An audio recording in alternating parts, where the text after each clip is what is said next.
My husband Bob and I are in our second year of marriage. While I may not excel in many areas, cooking is my forte. Your cooking is really delicious, Bob once said. That compliment, given on the lunch I prepared for our first date, was what made me fall for him. After 6 months of dating, we got married, and I left my job to become a full-time housewife. About a year ago, my father-in-law passed away, leaving just my mother-in-law, Bob, and me living together. I had hoped we could experience some time alone as newlyweds, even briefly, but when Bob said, "Mom's been feeling vulnerable since Dad passed away," I couldn't refuse.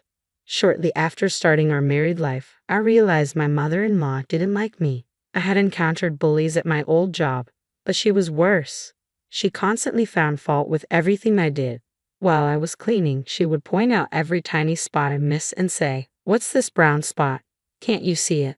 Once, she forced me to try to remove an unremovable stain from the floor, making me scrub it repeatedly. I wasn't allowed to stop until Bob came home from work. She would wake me up in the middle of the night and demand, "We're almost out of plastic wrap. Go and buy some now. Otherwise, I won't be able to sleep just thinking about it." Since the grocery store was closed, I had to run to the nearest convenience store. If I tried to wake Bob, she would explode in anger, saying, "How dare you wake your tired husband? House chores are the wife's job." To avoid her wrath, I had no choice but to obey. These midnight errands were physically exhausting, but having my belongings thrown away or hidden was even more mentally draining. "I don't know where your stuff is. Maybe you left it somewhere," she would say whenever I couldn't find my things. It's awful to blame others for your own mistakes. I can never forget how shocked I was when I found my favorite cardigan in the trash can a few days later. When I told Bob what happened, he just sighed heavily.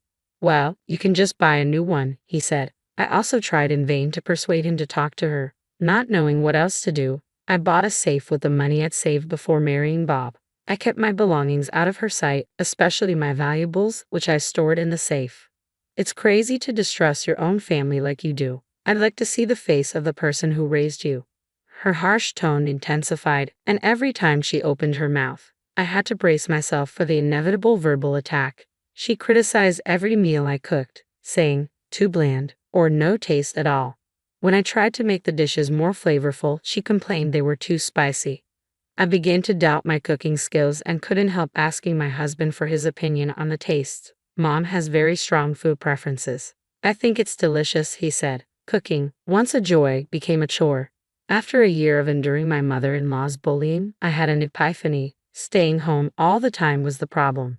Realizing this, I decided to start working part-time. I had quit my job to be a housewife as Bob requested when we got married, but if staying at home was this painful, I wouldn't have left it so easily.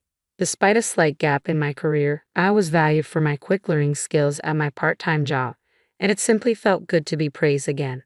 However, as I spent less time at home, my mother-in-law began to focus her harassment during breakfast and dinner times. She used to eat despite her complaints, but started leaving most of the food untouched, barely taking a bite before leaving the table. I lost count of the times she accidentally knocked over her soup bowl. When I swallowed my pride and asked her what was wrong with the meal, she'd laugh and say, "You think asking will solve everything, don't you?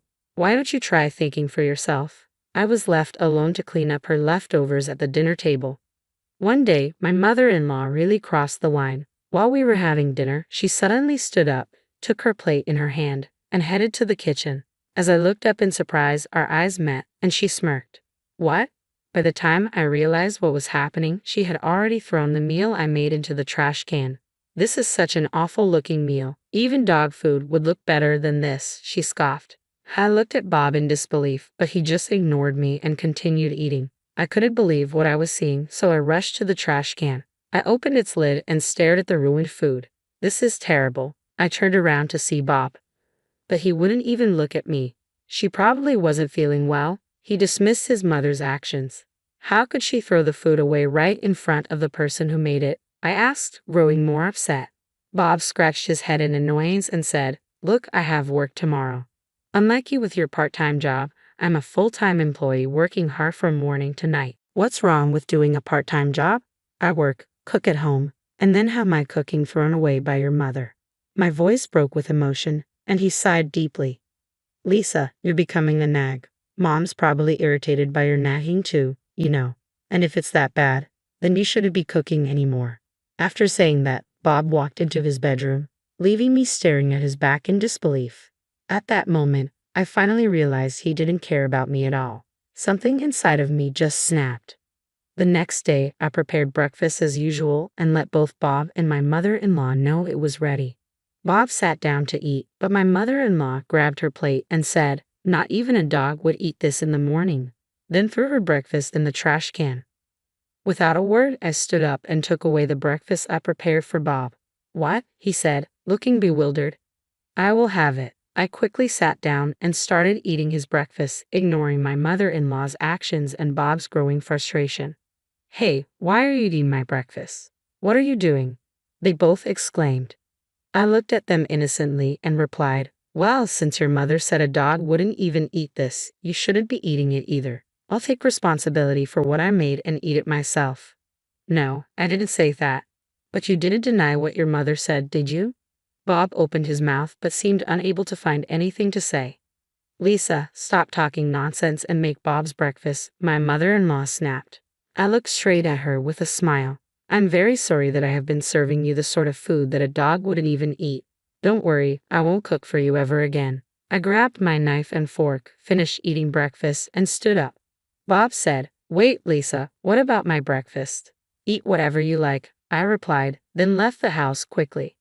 I usually return home around 5 p.m., but that day I had a few errands to run after work, so by the time I got home it was already past 8 p.m. "Oh, you're very late. We've been waiting for you." "Really, where on earth have you been?" Bob and my mother-in-law complained, looking very hungry. "Oh, haven't you two eaten yet?" "I already had my dinner." My mother-in-law's face turned red with surprise and anger. "How dare you eat alone?" "Well, I did say I wouldn't cook for you anymore. Or were you looking forward to my terrible cooking?" "How dare you talk back to me like that?" she shouted, slamming the table in frustration. But then she quickly regained her composure and came up with what she thought was a brilliant idea. "If you're not cooking, then return the food money. Bob has been paying for all the living expenses, so you should pay him back every penny you spend on your food." I couldn't help but laugh at her confident declaration. "What's so funny?" she demanded. "Since I started working part-time, I've been paying not just for food but all living expenses." It was Bob's suggestion. I turned to him. "Mom isn't happy about your working, but if you pay the living expenses, it might calm her down," he had said to me.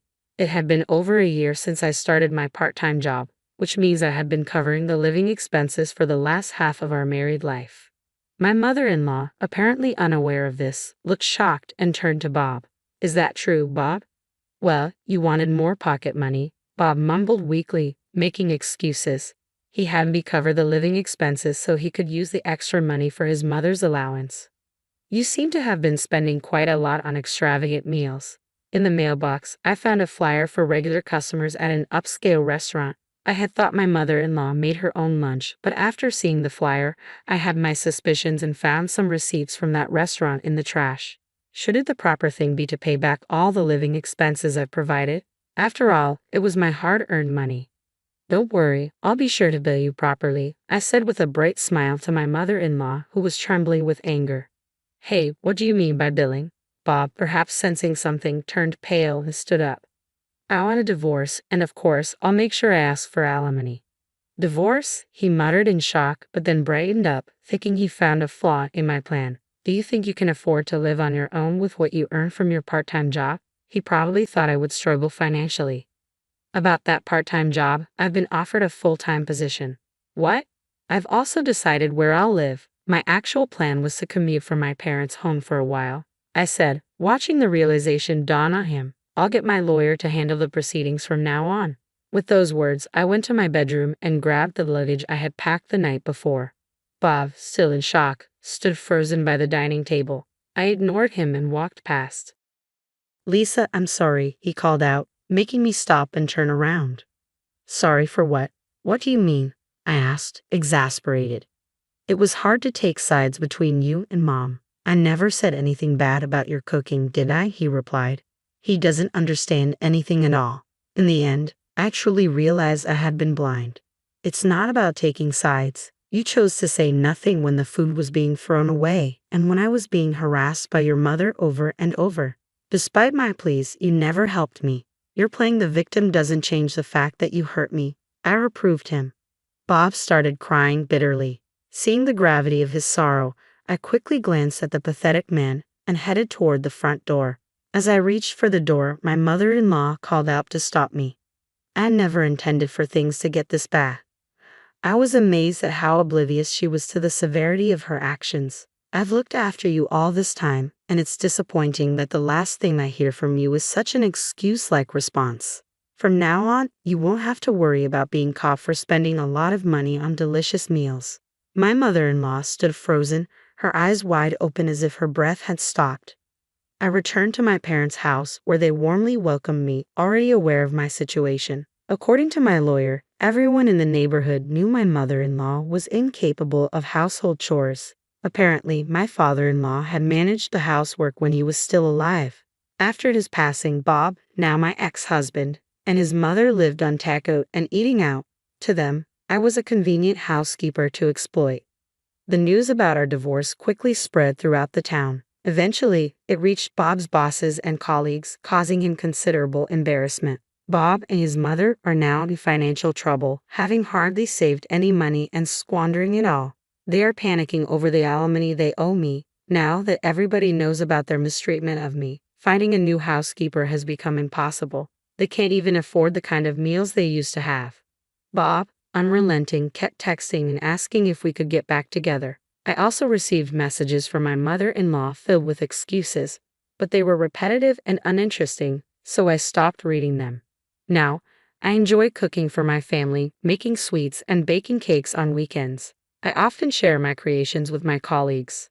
Surrounded by those who appreciate my cooking, I believe this will help restore my confidence. With this new hope, my heart swells with anticipation.